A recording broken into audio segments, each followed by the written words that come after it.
G'day and welcome to the first official episode of The BAM Show. Big thanks to everyone who left us feedback for the pilot. We've taken your comments into consideration in making this episode. In regards to the show's length, those of you who find it too much to swallow all at once, just take it a little bit at a time and you will get it in the end. We've added annotations and an index guide so you can stop watching at any time and come back later. For tonight's show, we'll be interviewing Shady Tradesman and Hawful over at Quality Discourse. We have our usual Fast Fire community sections and news, as well as a completely new segment. So sit back, relax, and enjoy.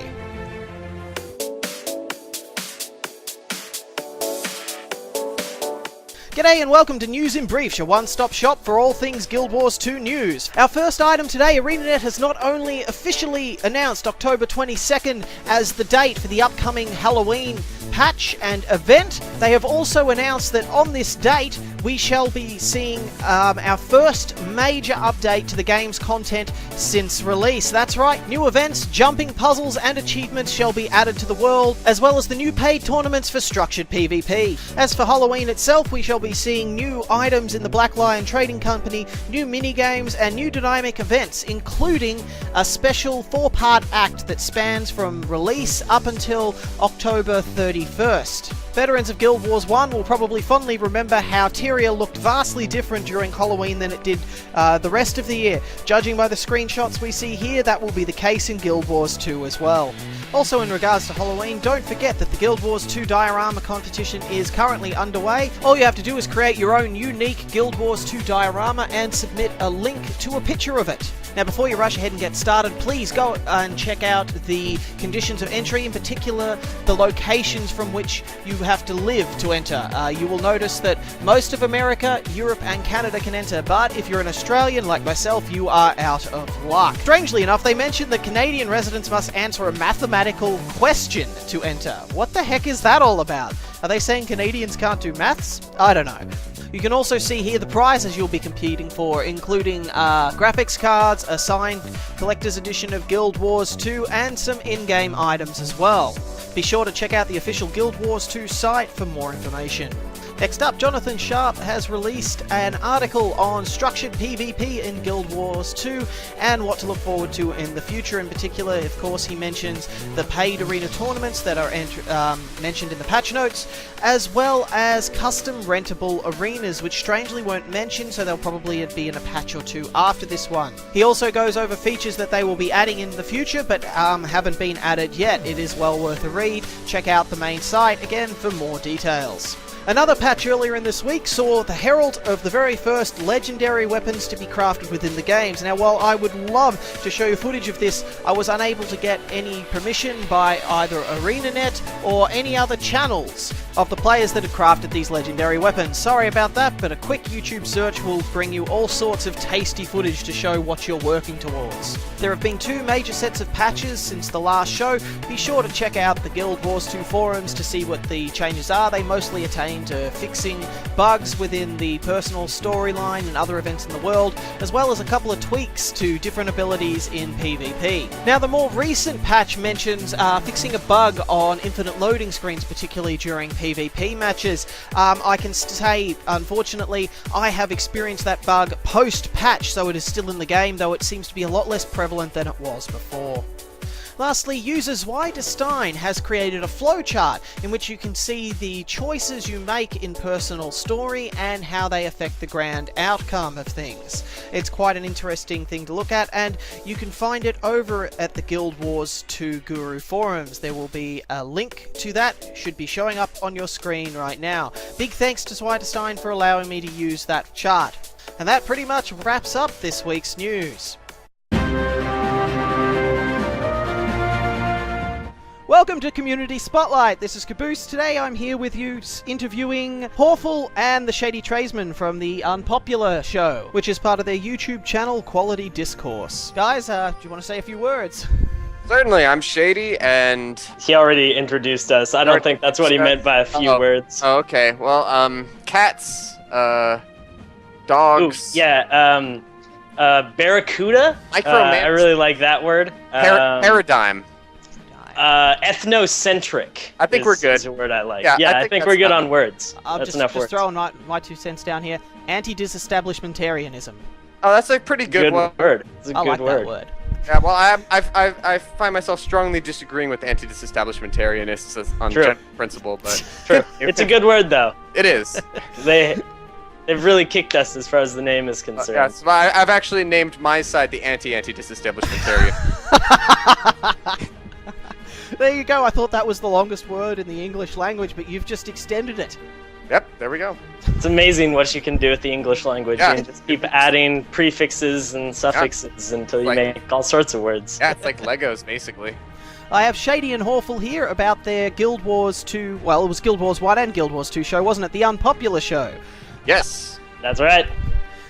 Guys, what made you go out and decide you're going to make a Guild Wars 1 show? Did you decide you're going to make a Guild Wars 1 show waiting for Guild Wars 2, or did the show come out before you decided you were going to play Guild Wars 2? What's the story there? Well, we certainly made it waiting for Guild Wars 2. I think actually what happened is Hoffel and I were sitting on the internet talking to each other like we do all day, every day, and we just kind of realized that we were in an okay position to start a YouTube channel. We were like, well, we both do, acting, and we both do YouTube and video games, so why not make a channel? That was pretty much it. That's the whole story. Yeah, well, so we had all this experience going on with us, but Shady is also, unbeknownst to a lot of people, he's actually a master artist. Oh. No. Well, you are, but he entered into the Halloween contest. What year was it that 2010. You won? In 2010, he entered in a giant wooden version of a char effigy, and then he lit it on fire and took a bunch of pictures of it. With fire breathing, I might add. And Holy crap! That was enough to win the grand prize in Guild Wars 1, which was really what springboarded me into massive, ridiculous amounts of wealth. Holy shit, guys! You've got to throw me a link to that so I can throw that up on the show while we're talking. Yeah, I want a picture of that flaming frickin' char. That just sounds unbelievably awesome. Yes. So he got the Mad King Guard, which is the mini pet that you get for winning that competition.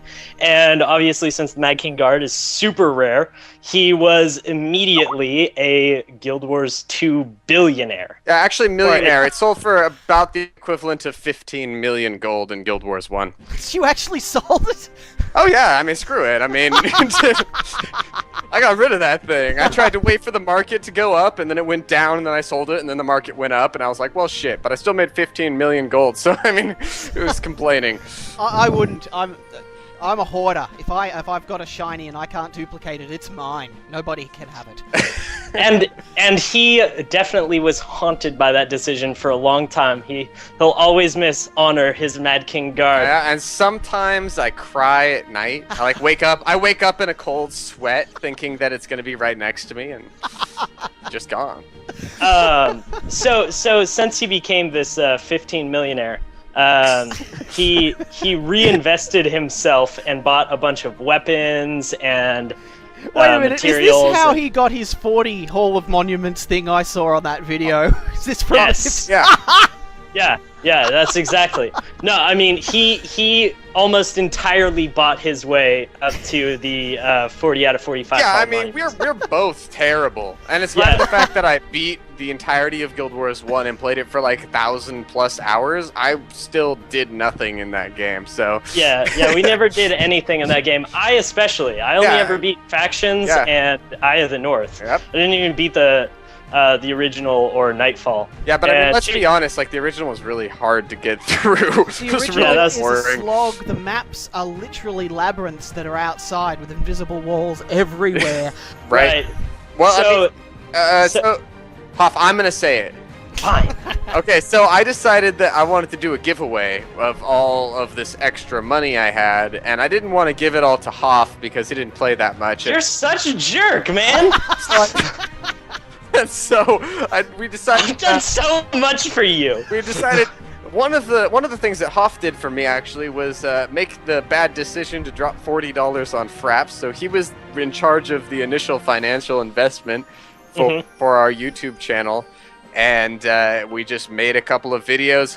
Hoped to put up some information about when the giveaway was going to be. And let me Do you just guys- say really quickly that the Guild Wars 1 community and extending into the Guild Wars 2 community, and literally like pretty much everyone who approaches us seems to be awesome. Like, I don't know if that's a thing that just people online seem to be awesome. I always thought they were bastards, but you know, like I give a call out like, hey, we're gonna do this giveaway. Anybody can donate anything, and I get, you know, people meeting up with me in game, giving me just stacks of Z keys and ectos, like the stack of ectos, you know, and I'm like, what, you know. Eventually, we branched out into like other games. We tried all sorts of different stuff in our early first 20 videos or something. We did a review for The Witcher 2 out I of love that nowhere, game. like an IGN style review. Like, it was really not incredibly unique or anything. And we did all sorts of other stuff.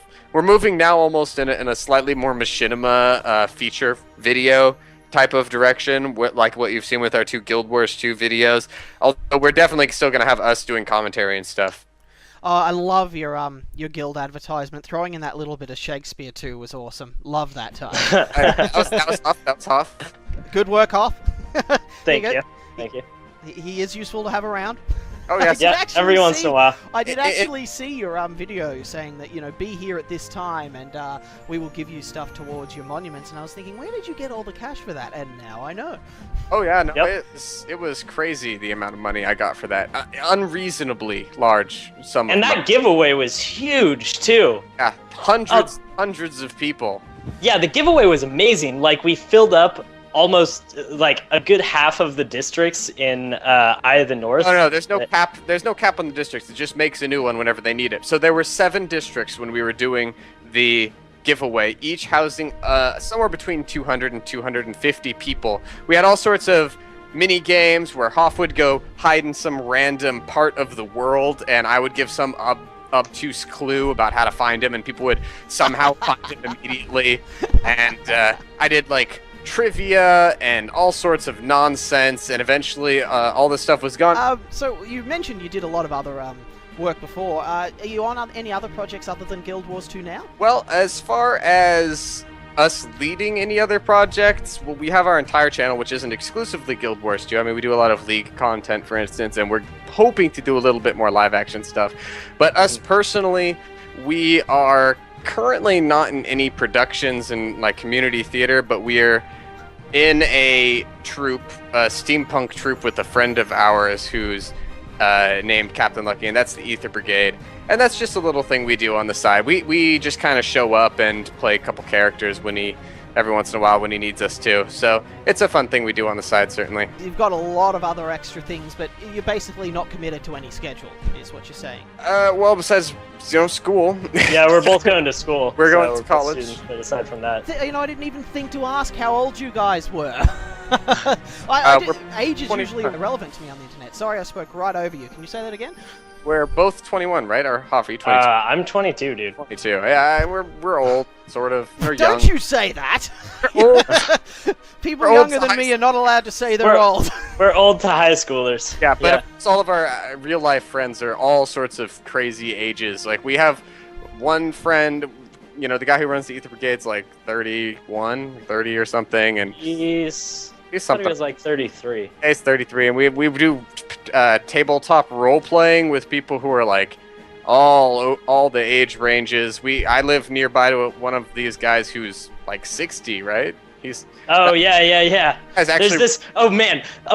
So this guy we know, he's 60 years old, and he's like what an anime nerd turns into, like their max level of anime nerd. Like we walk into his house, and the first thing he's like, hey, you want to check out my samurai sword? And he brings down this like katana, and he's like, check out how sharp it is. I'm like, this is awesome.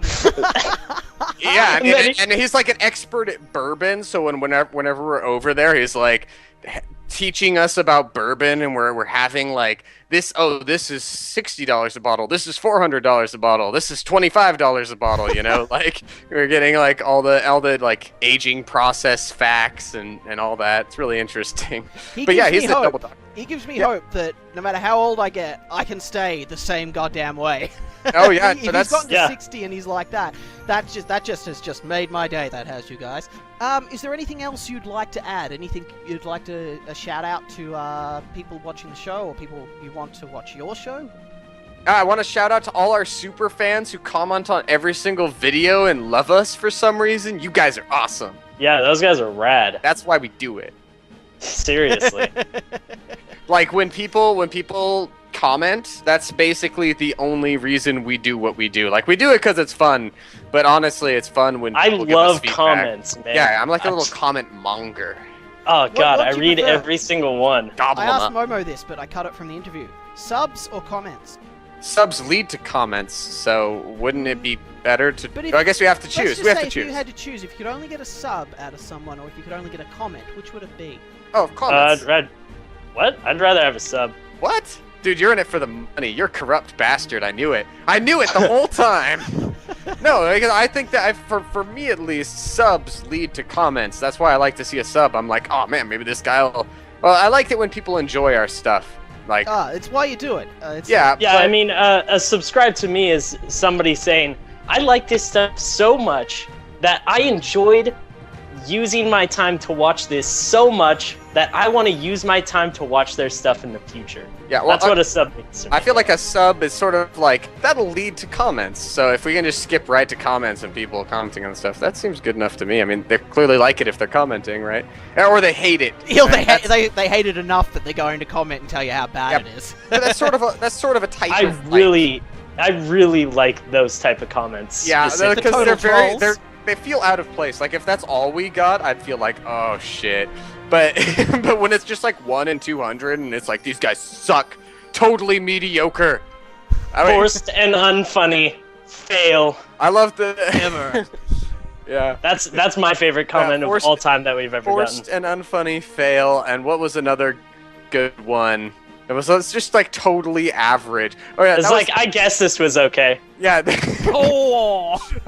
What a that's- kick in the nuts. Like, I just love the idea of somebody on YouTube being drawn to comments by being totally neutral. No, It just because, goes around just being a completely neutral party, because nobody does that. They're either excited or they hate it. He's the critic. He's the one who's sitting at his computer with a notepad while he watches the video, and at the end of it, he tries to summate his entire emotions about the video into one small, elegant sentence, and he's this. Yes, just about average. Post. I love that guy. That guy's awesome. Yeah, I wish we could have more of him. Thanks, guys, for being on the show, for donating so much of your time to an interview. I mean, the interview's going to probably go for 10 or 15 minutes, but we've been sitting here talking for the better part of an hour and a half, I think. What? How long has it Holy been? shit. I think it Yeah. has. I haven't been paying attention at all. Time flies. All right, I'd like to thank Hawful and Shady Tradesman for donating so much of their time to this interview. Thanks for coming along, guys. I hope you've enjoyed yourself. I know I have. Yeah, absolutely. That was fun. Absolutely. I look forward to seeing you in the tubes, the internet tubes again.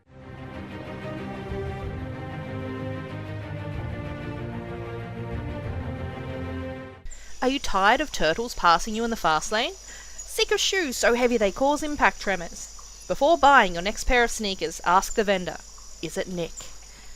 Nick brand sneakers offer a solid design, comfortable soles, and that little something that truly makes you believe. I could outrun a centaur. Disclaimer, I Could Outrun a Centaur is a trademark of the Nick Corporation. Nick does not guarantee the ability to outrun a centaur through the use of our products unless said centaur is asleep, deceased, maimed, disinterested, or otherwise incapacitated. Nick is a subsidiary of Ogden's Hammer Superstores.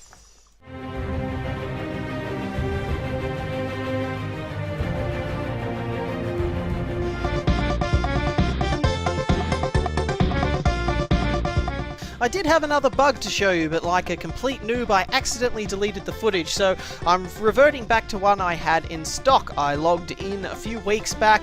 Lo and behold, there was something missing. I couldn't quite put my finger on it at first, but after a while, I worked it out. I've only ever had this happen once, so unfortunately I can't tell you how to replicate this particular bug. All I can say is if it happens, do enjoy the small time you have with it. I know I certainly did. I used this time to check out what certain emotes would look like if you were missing your body. I have to say, the Assure and Cheer emote does seem to lose a little bit of its luster when you don't have any arms.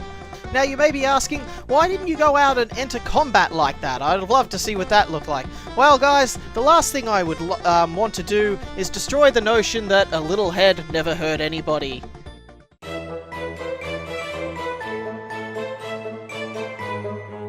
Quick note, we've expanded our planking section to now include general Guild Wars 2 pictures as well, so if you feel you've got a particularly good shot of scenery or something spectacular, please send us in a screenshot and we'll feature it in this section. The current planking pictures you were seeing were sent in from Deathroat and a few other members of his guild. Thank you very much, mate, for sending those in. Remember, the address you want to send any pictures to get them featured on the show is dodgethisbam@yahoo.com.au. And this last piece of footage coming up is a planking effort by members of our guild.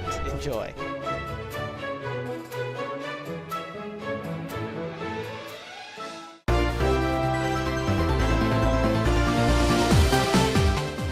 I'd say we've bagged our limit for one day.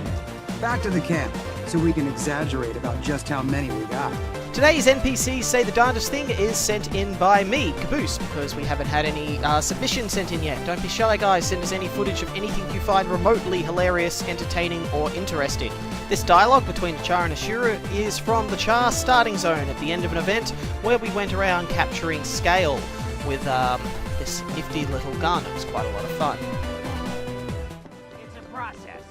True success is 1% iteration, 99% more iteration. I'll have to trust your math. So what am I supposed to do with all these scale? Do what you Char always do when you have a surplus of mindless meat. Make an army out of them. Why do these tags say do not remove under penalty of death? Because if you remove the tags, you'll open a barrel full of crazy. So that's why the legions are interested in your work.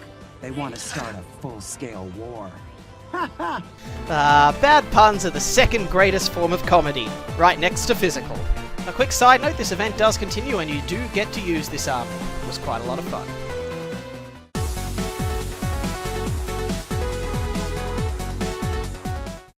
Are you looking for a guild? Well, look no further. Unpopular show on Ferguson's Crossing. But why unpopular show?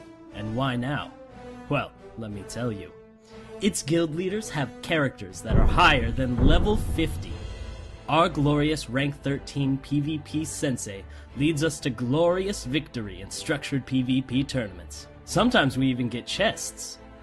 We have huge guild influence, buying such luxuries as a basic guild bank, a banner, and a few boost things. We take PvE to the next level as we delve into the depths of optional story dungeons.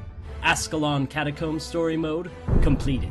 Codicus Manor story mode, completed. Twilight Arbor story mode, you're next. We have a huge guild of 7. That's right, 7 guild members who all know each other in real life. Choose from 2 warring factions within the guild and fight your way through 10 ranks to greatness. Who will you choose? Which guild leader will you follow? Hawthorne, Shady, 2 guild leaders, both alike in dignity, in fair Tyria where they are seen. From ancient grudge break new mutiny, where civil blood makes civil hands unclean.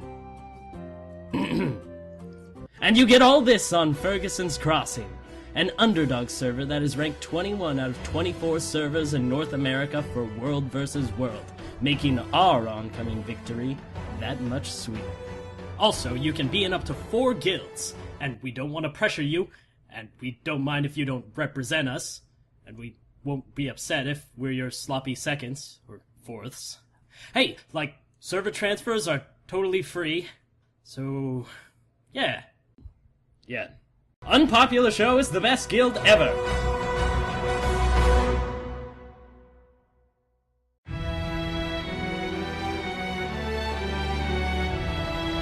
G'day and welcome to our new section, Build It!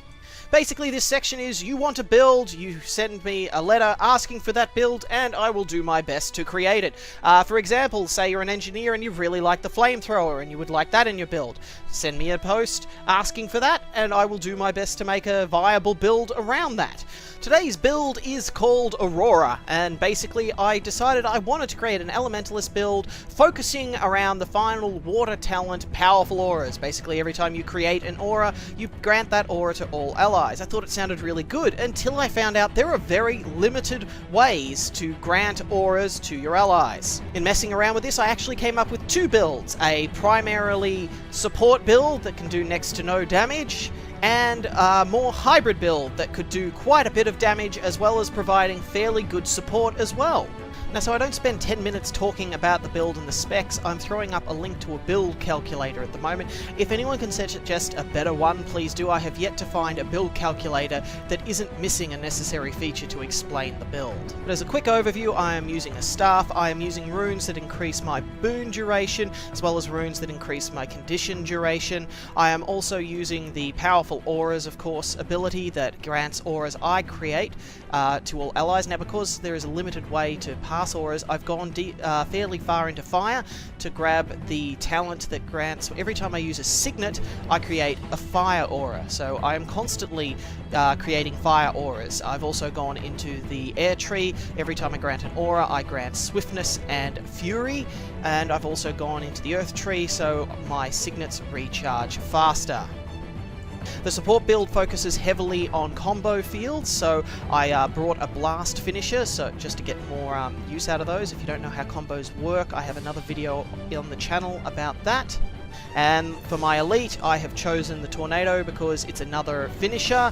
You can use it to throw around healing bolts. You can also use it to knock enemies away, which of course is great support. You can also use it to blind enemies. I do not recommend using it for damage, as the damage on this build is pretty darn horrible. But the crux of the build is stick with as many allies as you can, keep granting them heals, boons, and shields, and do your best to stay alive.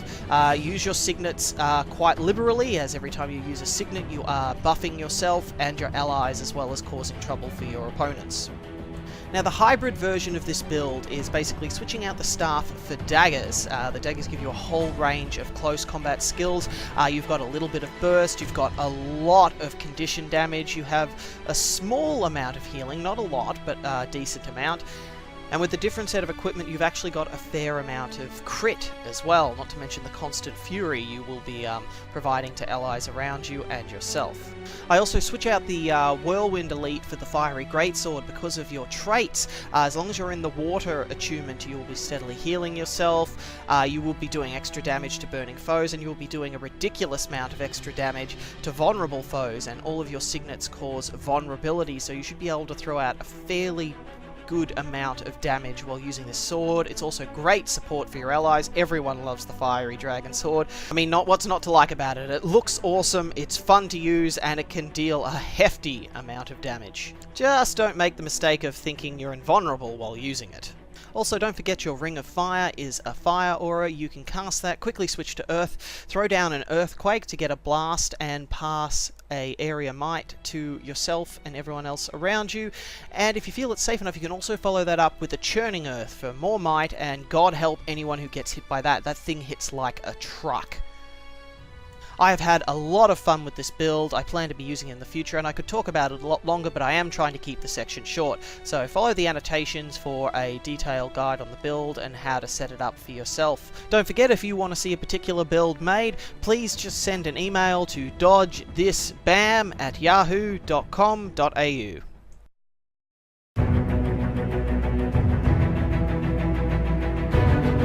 Hey guys, we've reached the end of the very first proper show. I only call it a proper show because we haven't tacked on the word pilot to the end of it. We've still got a lot of kinks and other odds and ends to sort out. Once again, if there was something you didn't like and you would like to see improved, let's leave us some feedback in the comments section. We're working on creating the show for you guys. It is a show for the community, so we need community feedback. Now, you may have noticed some segments from the pilot episode didn't make it into the first episode. This is partly because we didn't have time to do them, and also because no one sent us in any requests for these particular sorts of segments. So guys, let me know what you thought. Do you miss those segments, or would you rather see them cut in future episodes?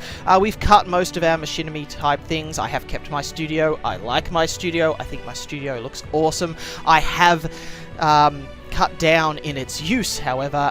Tex has resigned from her live feed, as no one really seemed to get that. I thought it was entertaining, we thought it was entertaining, but general consensus is that it was not entertaining, and considering that took us the longest to make, we were more than happy to drop that and work on other areas on the show. Now, Coolio1337 brought up the issue of the black bars on the sides of my videos. Yes, I'm well aware they're there. I can't actually record in proper resolution with the monitor I have, and getting a new one at the moment isn't on the cards. Now, the question I promised to ask for him, and I'm asking you all now, is which do you prefer? Do you prefer the picture looking proper with some black bars on the side, or would you rather see it stretched? Looking for some feedback on that one. I don't know. I think this resolution makes me look fat. Maybe the skinny Ashura can help me out with that. Lastly, this episode was very rushed because Tex and I went on a holiday, a big geeky holiday, and we had a hell of a lot of fun, and basically I missed out all my primary recording time. I have literally been up with maybe 4 hours sleep the last 40 hours, and I have to go to work in about 1.5. So I'm hoping to sneak in a nap, drink a ton of Red Bull, slog through that 12-hour shift, and then promptly come home and pass the hell out. I was thinking of making a little montage for our channel, showing you guys what we got up to on our geeky little outing. If you have any interest in that, leave us a comment and maybe we'll throw it up. If we get zero interest on it, we won't bother. We've got lots of pics and stuff to share. We'd love to share them, but if you guys don't want to see them, there's plenty of other things we can do on the show to keep ourselves busy. Once again, a big thank you to Plasma 3 Music for letting us use his audio for our show. Very, very big thanks to Hawful and Shady Tradesman over at Quality Discourse, not just for the awesome interview, which I had a hell of a lot of fun in, but also for their guild advertisement. They certainly did better job advertising their guild than I ever could have done. Alright, this is Kaaboose signing out, saying good morning, and if I don't see you again, good afternoon, good evening, and good night.